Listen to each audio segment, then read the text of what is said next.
I have a pretty large physical video game collection of almost 800 games. I thought it'd be a fun idea to log it all on price charting. Honestly, one of the best things I've done for my collection. It makes it a lot easier to check on things that I have, what the value is. One thing I thought would be fun is to look up my 3 most valuable games and talk about them. But first up, my 3rd most valuable game is Project Justice for the Sega Dreamcast. A 1v1 anime-style fighting game. It is a sequel to Rival Schools, which was another anime-style fighting game. It's actually incredibly fun. I don't have a ton of experience with fighting games. I've never really been a fighting game guy, but this game is really good and extremely fun, over the top, colorful, extremely action-packed, just a really good time. And I have a basically mint copy of the game that I got at a game store.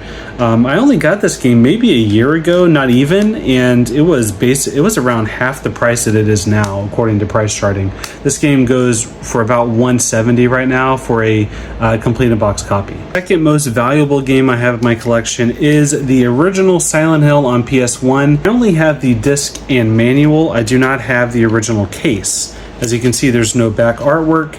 This is not, no spine label. So just the disc and manual by themselves without the original case is worth over $200 right now. This game, if I were to have the original case, it would be worth about $250. And finally, the most expensive game, most valuable game in my collection is the Divinity Original Sin Collector's Edition on PC. Now, this was actually sent to me by the developer years ago whenever I reviewed this game when it first came out a long time ago. After the game came out and I reviewed it, I then went to E3 and I got to preview the enhanced edition of the game, and they sent me the collector's edition. I loved this game whenever it came out. The sequel is even better. If you've never played Divinity Original Sin, highly recommend it, especially if you like Baldur's Gate 3.